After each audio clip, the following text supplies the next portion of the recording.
Imagine giant spiders crawling out of the dark and wiping out whole cities. That's the nightmare facing the world. In the small town of Prosperity, Arizona, we meet Harland, an eccentric guy who runs his own pirate radio station. He's constantly warning his listeners about aliens and conspiracies, but he's about to realize that the monsters he's looking for are much closer than he thinks. Meanwhile, on a lonely stretch of highway, a truck from the Veronal Company is hauling a dangerous cargo of chemical barrels. As fate would have it, the driver is tuned into Harland's radio show, distracted by the wild conspiracy theories. Suddenly, a rabbit darts across the road. In a split-second attempt to save the animal, the driver swerves violently. The truck jolts, sending one of the toxic barrels sliding off the back, where it tumbles down the embankment and plunges straight into a nearby pond. A short while later, a man named Joshua arrives at that very pond. He begins collecting insects that have been feasting on the toxic water, unaware of the poison they've absorbed. His plan?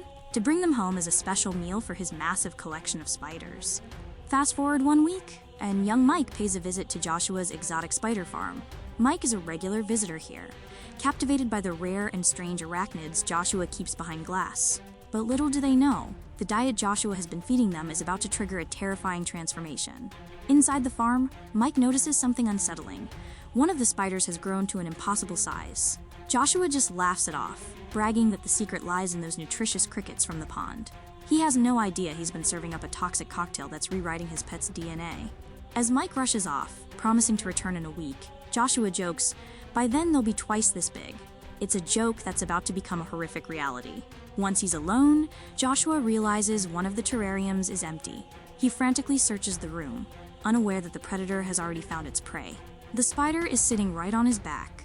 As it crawls toward his neck, the silence is broken by a piercing scream as the venom sinks in. In a blind panic, Joshua stumbles, knocking over every cage in the room. Suddenly, he isn't the owner anymore. He's the target. Hundreds of mutated, hungry spiders swarm over him, and the nightmare in Prosperity has officially begun. A week has passed, and Mike is heading back to the farm. But his path is blocked by his mother, Samantha, the local sheriff, and her deputy, Pete. They've just hauled a leaking chemical barrel out of the pond, and the news is grim. The water is completely contaminated. Realizing the danger, Mike tries to rush to Joshua's place to warn him, but Samantha pulls him back. She reminds him that she already forbade him from visiting that creepy farm. After all, those spiders have been giving him nightmares for weeks. Samantha orders Mike into the patrol car, but their ride home is interrupted when she spots a group of bikers tearing down the highway. She pulls them over, only to find her own daughter, Ashley, among the rebels. Despite Ashley's pleas to let her friends slide, Samantha isn't having it. She sends her straight to the back seat to join Mike, unaware that while she's worried about speeding tickets and contaminated water, a much bigger threat is already spinning its web nearby. As evening falls, Mike tries to call Joshua, hoping for an answer, but the phone just rings into the void. At the farm, the silence is deafening. Joshua is gone, and his once orderly farm is now a tomb of thick, sticky webbing, where giant mutated spiders now roam as the new masters. Meanwhile, the rest of the town is gathered near the Prosperity Mall for a heated meeting. The mayor has a proposal. A company called Veronal wants to buy out the entire town and pay for everyone to relocate. To a town on the brink of bankruptcy, it sounds like a lifeline, but the residents aren't buying it. They believe the company is after the old mines sitting right beneath their feet. The mayor scoffs, reminding them that the mines haven't turned a profit since the owner, McCormick, passed away. But just as he claims McCormick's talk of a gold vein was nothing but a hallucination, a voice cuts through the room. It's Chris McCormick, the owner's son, returning after 10 years. He stands his ground, refusing to sell his father's legacy. The argument turns personal when the mayor mocks Chris for missing his own father's funeral, and Chris responds the only way he knows how, with a lightning-fast punch to the mayor's face. Sheriff Samantha rushes in to break up the brawl, warning Chris to watch his step. It's clear there's history here. Years ago, Chris was deeply in love with Samantha, even going as far as to beat up her ex-husband for cheating on her. His aunt Gladys notices the old spark is still there, and casually mentions over breakfast that Samantha is now divorced. Encouraged, Chris decides it's time to pay her a visit. But while Chris is busy buying flowers, the nightmare is spreading. The mutated spiders have escaped Joshua's farm and are now infiltrating the homes of Prosperity. A terrified Deputy Pete calls Samantha, claiming something just snatched his cat and dragged it right through a hole in the wall. Samantha thinks he's just stressed, having no idea that a monster is the culprit. Seeing his mom distracted, Mike tries to head back to the farm, only to find his bike handcuffed to a pipe. Luckily, Chris arrives at the house with an awkward bouquet of flowers and a nervous invitation for a date. While the adults are distracted, Mike manages to sneak out and trek to the farm on foot. What he finds is a graveyard of webbing. He starts recording the horror on his camera, even venturing into the nearby mines where he spots a massive, hairy leg retreating into the shadows. He barely escapes with his life. Meanwhile, Chris is at his father's mine, warning the workers that the methane levels are dangerously high. One spark could blow the whole place up. On his way back, Mike flags Chris down for a ride. He pulls out a giant, severed spider leg as proof, explaining the impossible. The spiders have grown to a monstrous size, and they've claimed the mines as their new home. Chris isn't buying it. He just laughs, brushing off the giant spider leg as nothing more than a piece of dried-up cactus. Meanwhile, Mike tries to sneak back into his room through the window, but his luck runs out. Samantha is waiting for him. He desperately tries to warn her about the danger at Joshua's farm, but looking at the monster movie playing on the TV, she assumes it's just his overactive imagination. Once again, Mike finds himself grounded, but the nightmare is already inside the town. Deep in the mines, a worker tries to clear a clogged water hose. As he blows into it, his face twists in a silent scream. For a few horrifying seconds, he freezes, before dozens of spiders crawl out of his mouth. Before he can even react, the Spider Queen herself, Consuela, emerges from the shadows and drags him into the abyss. The terror spreads to the mayor's ostrich farm. Hearing a commotion, the mayor goes to check on his prize birds, only to witness a bloodbath as the massive arachnids tear them apart. Word is spreading fast. The local radio station is flooded with reports of missing pets, and panic is starting to grip Prosperity. Out on the outskirts, Ashley is in a car with her boyfriend Brett. When Brett gets too pushy and refuses to take no for an answer, Ashley pulls out the taser her mom gave her. One shock later, Brett is out of the car and, quite literally, soaking wet with fear. Ashley speeds off, leaving him stranded. Brett's embarrassment quickly turns to pure terror as giant spiders emerge from the dark. He runs to his biker friends, who just laugh at his wet jeans, until they see what's behind him. A high-speed chase begins, but these spiders are faster and more agile than any motorcycle. One by one, the bikers are snatched. In a desperate move, Brett swerves across the road right in front of a fuel truck. The spiders chasing him slam into the side of the vehicle, sending it careening into a power pole. The resulting explosion is massive, incinerating the monsters in a ball of fire. But the war for Prosperity is only just beginning. Brett lets out a cheer, thinking the explosion finished them off. But his triumph is short-lived. Out of the roaring flames, the spiders emerge, completely unscathed, and resume the hunt. Terrified, Brett dives into a nearby mine entrance just as it collapses behind him. He's safe from the ones outside, but as he ventures deeper into the dark, he discovers something far worse. A tomb filled with giant cocoons, and the victims trapped inside. Back at the house, Gladys's dog senses something lurking in the basement. It rushes downstairs, barking at a jagged hole the spiders have clawed through the wall. In a flash, a massive predator bursts through and drags the dog into the abyss. When Gladys goes down to investigate, she finds only a collar on the floor. Trembling with fear, she steps toward the tunnel to find her pet, but before she can scream, a giant spider strikes, wrapping her tightly in a silk cocoon. Chris arrives just in time to hear her muffled cries. He rushes to the basement, only to find a severed, monstrous leg lying near the tunnel entrance. The realization hits him like a physical blow. Mike was right. This was no cactus. Chris races to Samantha's house, clutching the evidence. Using his computer, Mike calculates the scale of the creature, and the results are terrifying. Samantha watches them, still convinced they've both lost their minds. But Chris is desperate. He tells her the spiders are real, and they've taken his aunt. Mike, however, holds onto a shred of hope. He believes Gladys might still be alive in the darkness of the mines. Mike offers a chilling theory. If a male spider caught Gladys, she might still be alive, wrapped up as a gruesome gift for the queen. Meanwhile, Ashley is in her room, fueled by anger as she rips up photos of her ex, Brett. She's so focused on her heartbreak that she doesn't notice the massive predator crawling through her window. Before she can scream, the monster pins her to the wall with a blast of thick webbing.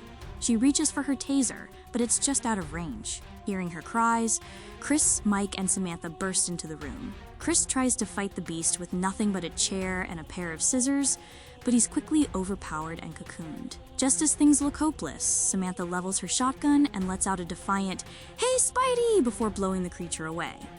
With the phone lines dead, Samantha reaches Pete on the radio, ordering him to load up every weapon he can find and get to her house. As Pete drives through town, the horror goes public. Spiders are swarming the local barbershop and chasing Pete's car through the streets. Back at the house, Mike drops a bombshell. There were over 200 spiders on that farm, all of them nocturnal hunters.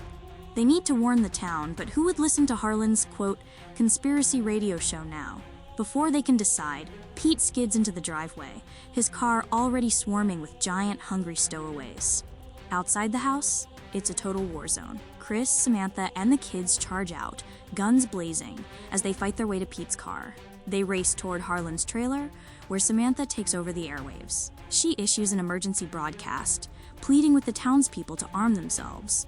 But the residents just laugh, thinking it's just another one of Harlan's wild alien hoaxes. They realize their mistake far too late.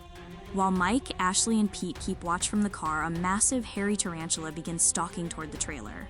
Mike radios a frantic warning, "Stay quiet," but the monster doesn't care about silence. It lunges, flipping the trailer over like a toy. As the sounds of the crushing metal and screams broadcast live over the radio, the laughter and prosperity turns to pure terror. Escaping the wreckage, the group piles into the car and speeds toward the Prosperity Mall, the only building with steel doors and concrete walls strong enough to hold. Behind them, dozens of mutated spiders overrun the streets, leaving nothing but destruction in their wake. The survivors, including the mayor, barely make it inside before the heavy gates slam shut. Panic erupts. Harlan is still shouting about aliens, but Mike steps in with a crucial tip. They hunt by vibration, stay quiet, and stay still. With no landlines, Chris and Harlan race to the roof, hoping for a cell signal. On the way, Mike hands them a strange weapon, perfume bottles. He knows the spider's sense of smell is their weakness. But as they reach the top, the nightmare levels up. The massive Queen Consuela has arrived at the front gates, and hundreds of spiders are already scaling the walls. Chris finally gets through to 911, but the dispatcher just laughs and hangs up. In Prosperity, help isn't coming. The front gates are buckling under the raw power of Queen Consuela. Knowing the mall won't hold for long, Samantha orders Ashley to lead the children and the wounded down into the maintenance tunnels, completely unaware that they are walking straight into a spider's den. As the gates finally give way, the Queen doesn't enter. Instead, she sends in a tidal wave of smaller, faster spiders. The lobby turns into a kill zone. Samantha and the townspeople are forced to retreat toward the basement, firing wildly as they go. In a moment of pure heroism, Pete stays behind to draw the swarm's attention, miraculously surviving long enough to find Harlan outside, who is also playing the role of bait to give the others a fighting chance. Deep below the mall, the tunnels are a labyrinth of shadows. Brett, still frantic and covered in dirt, runs into the mayor, only to watch in horror as a predator snatches the politician right out of the dark. Samantha and Chris finally reunite near the basement ventilation shafts, but they find the tunnel door locked tight. Just as panic sets in, Brett bursts through from the other side, a pack of spiders hot on his heels. They gun down the pursuers and seal the door, but their relief is short-lived. A thick, sweet smell fills the air. It's methane. Chris delivers a chilling warning. One spark, and this whole place becomes a bomb. When a spider lunges at a survivor, the group reaches for their triggers, but Chris shouts them down. In a world where a gunshot means certain death, Samantha steps up with her crossbow, taking out the monsters in total silence. As they push further into the dark, they find it, the nursery. Dozens of victims are wrapped in thick, white silk, and among them, they find the mayor, still breathing, but trapped in a living nightmare. With hope reignited, Chris realizes his Aunt Gladys might still be alive. But before he dives deeper into the darkness, he finally confesses his feelings to Samantha, a moment of heart in the middle of a nightmare. He tasks the group with a dangerous mission: find the generators, restore power, and blow the mines to Kingdom Come. As the survivors head for the exit, Chris frantically tears through the cocoons. His heart leaps when he finds Gladys, alive and well. And in that same moment, a glint of gold catches his eye. His father wasn't crazy after all. The legendary gold vein was real. But the victory is cut short as the massive Queen, Consuela, blocks their path. Chris levels his gun, then freezes, remembering the methane. Thinking fast, he sprays the perfume Mike gave him. The overwhelming scent confuses the monster, giving Chris just enough time to pull Gladys onto Brett's motorcycle and roar away. As a final parting gift, Chris rigs a light bulb with a few matches, a ticking time bomb in a room full of gas. Across the tunnels, Samantha and the team reach the generator. With a spark from Ashley's stun gun, the machines roar to life. The electrical surge hits Chris's trap, triggering a massive chain reaction. A series of thunderous explosions rips through the earth, incinerating the spider army and burying Queen Consuela forever. Chris and Gladys burst out of the mine entrance just seconds before the ground collapses. As the dust settles, rescue teams finally arrive, led by Pete and Harland. Harland is already telling anyone who will listen that the spiders were aliens from another world. Months later, as Prosperity begins to rebuild, Harland's voice crackles over the radio once more. He's still sticking to his alien theory, but the town is buzzing with a new kind of excitement. Chris is putting together a team to mine the gold his father left behind. The spiders are gone, and Prosperity is finally living up to its name. If you enjoyed this video, do the algorithm things like sub, and maybe check out the channel. It keeps the lights on and the mic warm.